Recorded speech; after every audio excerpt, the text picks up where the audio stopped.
ng taong ito ay ibig sa kanya, maging ang kanyang espiritu at ang kanyang diwa ay lubos na pinipag sa kanya upang maging maayos na kanyang kaisipan, maayos na pagtulog, upang magawa niya ng maayos sa kanyang pang-araw-araw na pangalan ni Yahweh.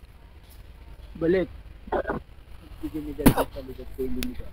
Ang tawag ko ang Diyos sa luluwa, ang taong ito maging pamilya diwa, ang aking pinabalik.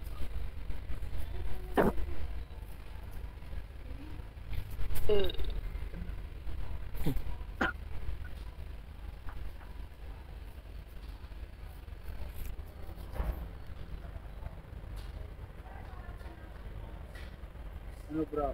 Baklas na. Yung pakiramdaman mo yung sarili mo kung masakit pa yung mga balikat, likod, tainga, masakit, mabigat pa ba dito?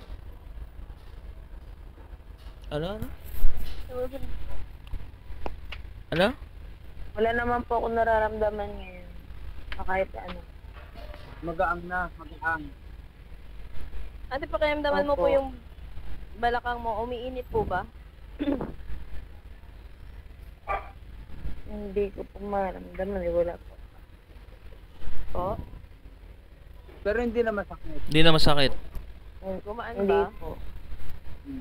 Sige, Opo, kumuha ng para lang tubig. po parang ang lamig ng paligid. Yun. Mm. Yun. Sige ate, kumuha ka po ng tubig.